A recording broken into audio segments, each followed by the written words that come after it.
How's everybody doing today? Good to see everybody again. First, I just want to thank you guys for coming here. I know we only have a short amount of time today, but I promise to deliver on some quality, informative, and life-changing content for you guys today. I only ask that you guys listen with an open mind and an open heart, and whatever you guys take from this little talk, that's totally up to you guys. But I personally believe that God grants us the ability to grow and learn in many different aspects and situations in life, and I believe this could be one for you guys. So let us get started here.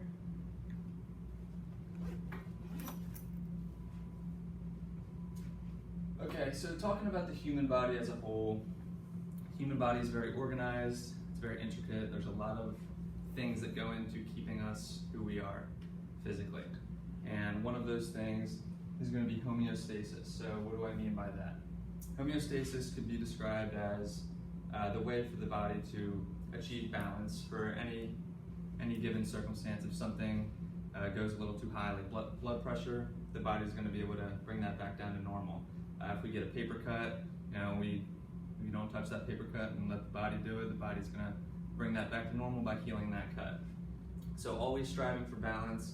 Under any circumstance, homeostasis, the body's going to take care of that. So what drives that balance? What makes sure that we can achieve homeostasis each and every day, every cell process, every big process in our body? That's going to be something that we call innate intelligence.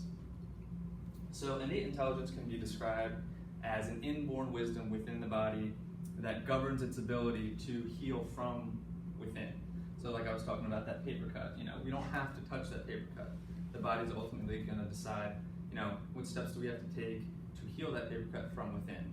Now, of course, there are some people that believe that, let's put a Band-Aid on that paper cut, or let's put some Neosporin on that paper cut, and that's all fine and good, but we do have to understand that, the body does have the ability to heal from within, and that is governed by our innate intelligence.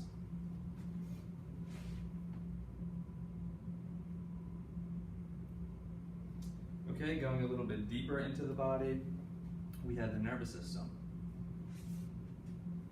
So your nervous system, parts of the nervous system. Your brain, or your nervous system is going to be made up of your brain, your spinal cord, and your peripheral nerves. So as you can see in this model spine here, your brain would sit up here. Turn this around. Your brain, your spinal cord is going to go right down the middle of all of these 24 movable bones, all these vertebrae. And then your peripheral nerves are going to come out through these little holes called the intervertebral foramen. Now, how does your nervous system function as a whole?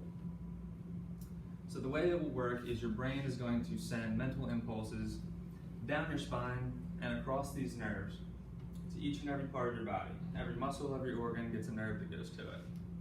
Now, once this impulse reaches that target organ, let's say it's your heart, or it reaches that target cell, let's say it's a skin cell, whatever that effector is, it's going to interpret that signal, and it's going to send a signal back to the brain. So whether it's a good information it's sending back to the brain, letting the brain know that everything's working fine, nothing to do here, it's all good, or if it's a bad signal or bad information it's sending to the brain, saying, okay, this is wrong, let's start working on this. It'll let the brain know that. So the important thing to take away from is knowing that as long as these signals can get through back and forth from your brain to that body part and then back to the brain, your body's going to function properly. So that is essentially how the nervous system functions. Okay, so when we have interference in the nervous system, what does that mean? So if those signals aren't getting through properly, we can elicit that through something that we call a subluxation. So like I was saying before, your brain's going to send these signals down the spine, across these nerves. Now, what happens if we put a little bit of pressure on that nerve, just like that? See how that's a little bit of pressure right here, right in that intervertebral foramen? So that's going to block the signals from getting through from your brain to that body part. And this is going to decrease a little bit of function to that area of the body. So this is bad for the body. This is how your body begins to break itself down, act unusual, You may experience some symptoms, you may not, but it's important to treat everybody the same, because at any given moment in time, we can be walking around with up to 10 subluxations in our spine, and only one of them may elicit a symptom that we feel. So a subluxation can be defined as the condition of a vertebra that has lost its proper juxtaposition with the one above or the one below, or both, to an extent less than a luxation, which impinges nerves and interferes with the transmission of mental impulses. Okay. So, what are some causes of subluxation? Could anybody just, based on how I've described it, what are some things that you think could give us a subluxation? Falling, very good. Anybody else? Blow to the back. Blow to the back, well done. Okay. So yeah, stress. So stress can give us, it really isn't stress as much as it is the ability to adapt to stress. And stress can enter our lives in 3 different ways. So that would be physical stress, chemical stress, or emotional stress.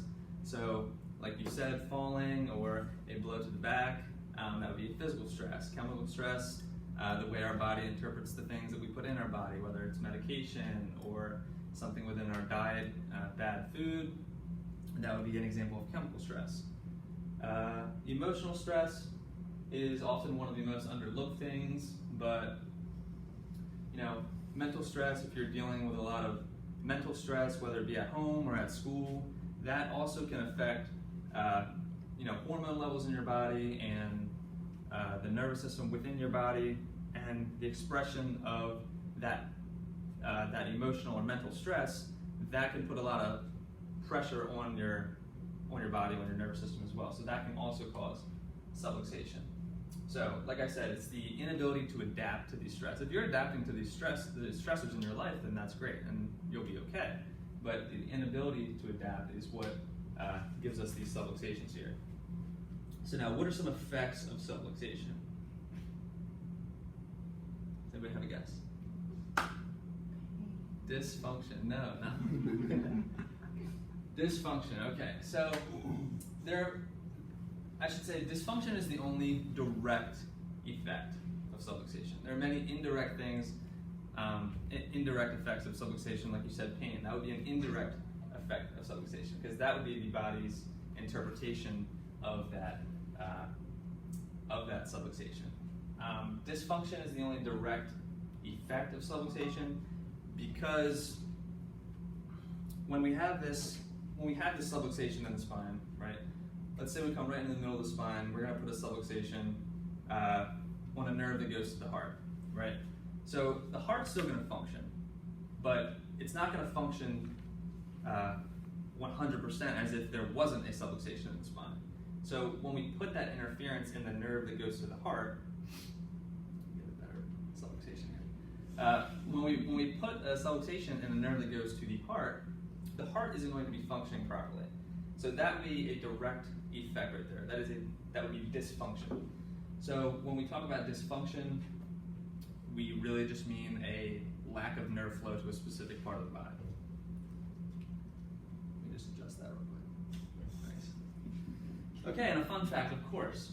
Is anybody familiar with the dime analogy? No? Okay, let me tell you real quick. So the dime, this little thing. So the weight of a dime on a spinal nerve. Imagine I just open this up, or I put a dime right here on this nerve that's going to your heart. So the weight of that dime will decrease the function of that nerve by up to 60%, which is crazy when you think about it. So that's why it's important to get checked for subluxation, take that pressure off the nerve, make sure your body's functioning properly. This also can be illustrated with the safety pin slide. All right, moving on to chiropractic intervention. Okay, so what do chiropractors do? How do chiropractors help? It's very simple. All my job is to check your spine to see if you have any of these subluxations, any misaligned vertebra, and if you do, all I'm going to do is adjust it back in the proper place. So that is my job as a chiropractor. And once I do that, I take a step back, right? And I let your body do what it was made to do. I don't do anything more, and I don't promise anything more than I can, other than checking for subluxation, adjusting subluxation, and then letting your body do the rest of the work. So all I'm really doing is putting an educated force, an enticement, if you will, into the spinal cord, and then your body's going to, once the body receives that force and sends that information to the brain, then it's going to decide what it wants to do. So we operate on something called the LACVS model. So LACVS just stands for the location, analysis, and correction of vertebral subluxation. So why do we do this?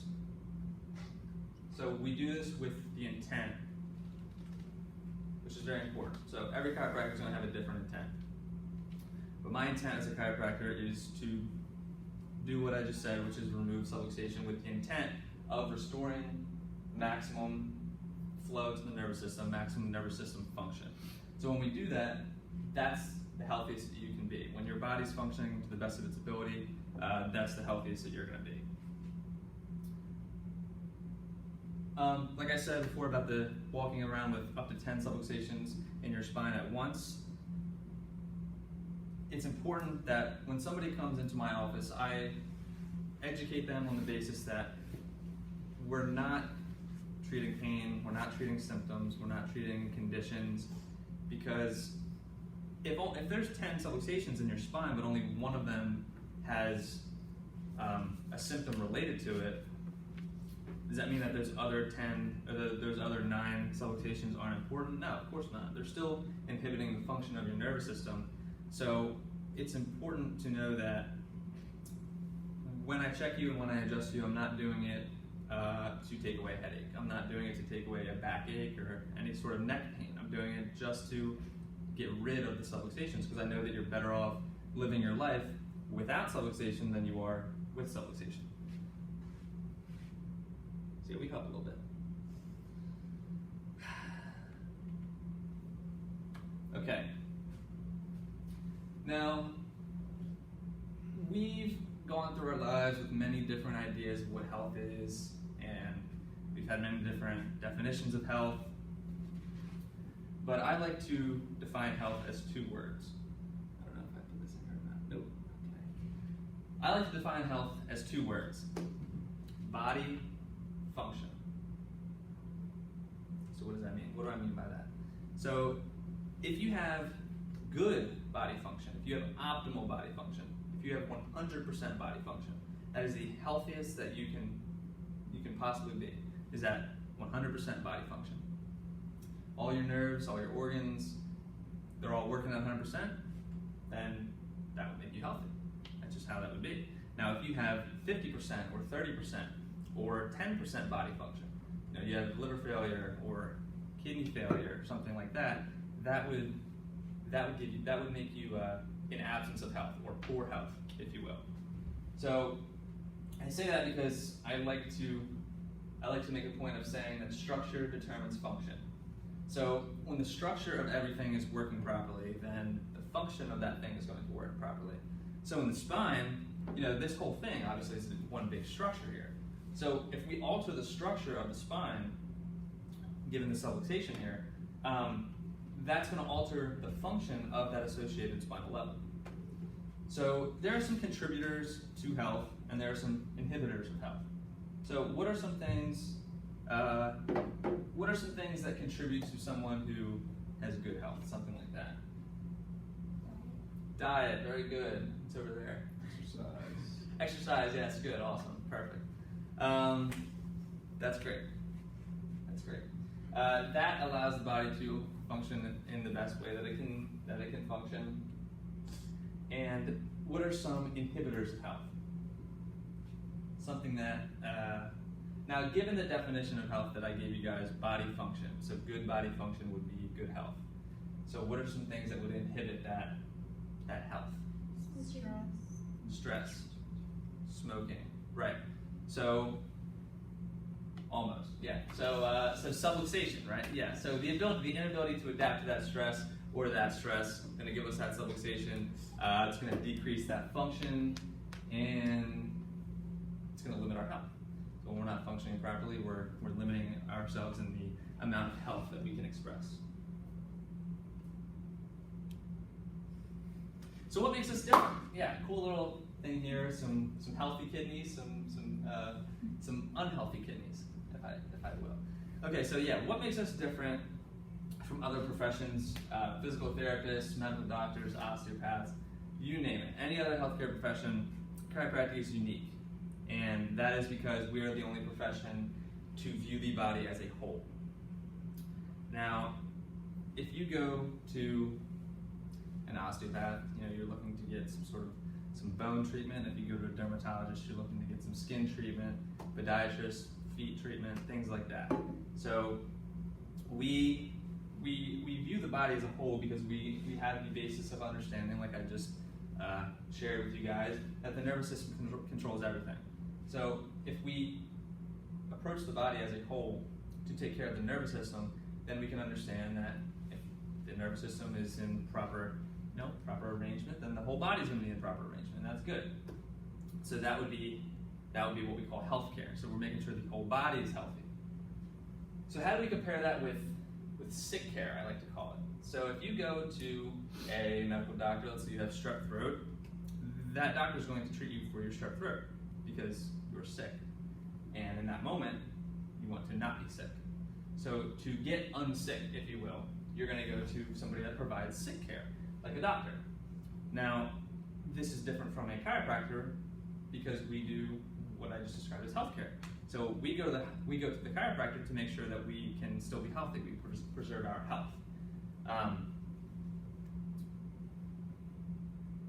But there are situations where, never mind.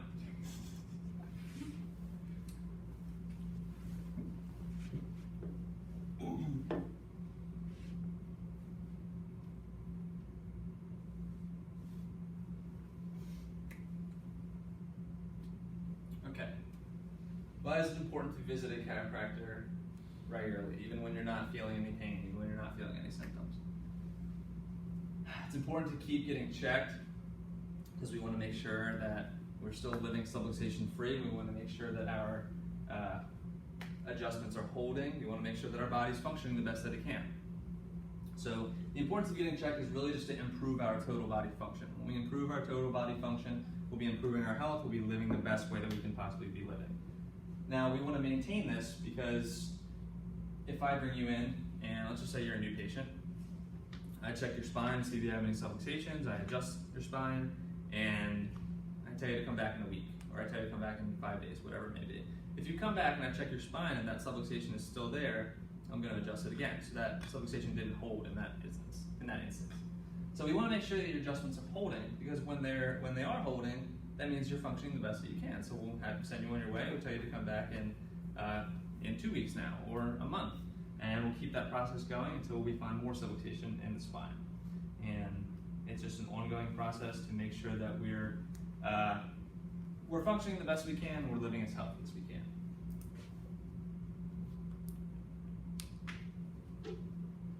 All right, vital needs. What are some vital needs that every human needs to sustain life?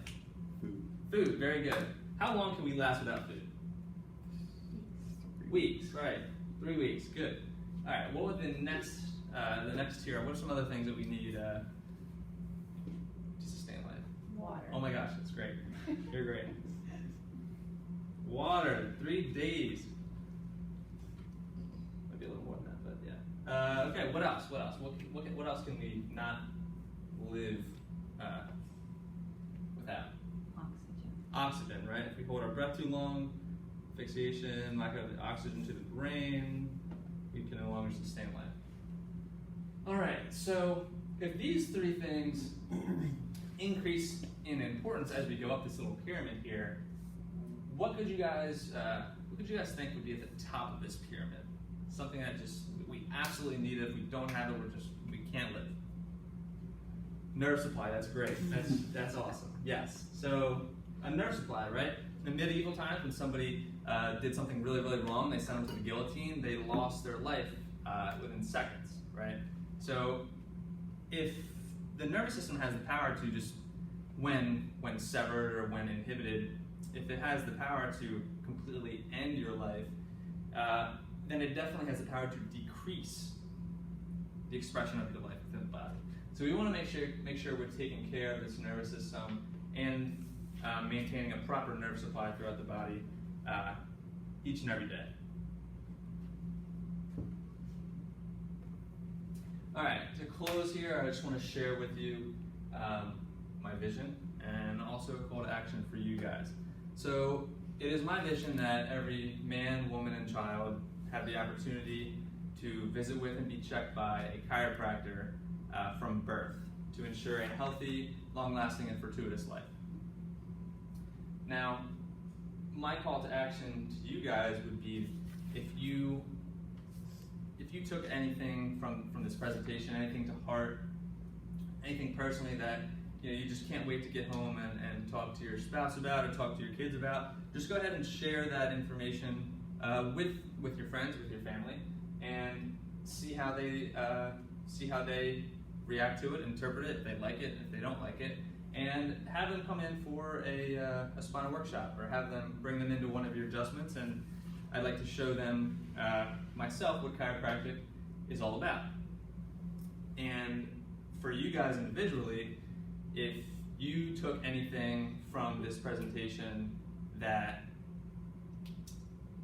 you guys liked, if you guys took anything from this presentation that you could see yourselves incorporating this into your life from now until the end of time, then I look forward to seeing you guys at your next adjustment. All right. Thank you guys.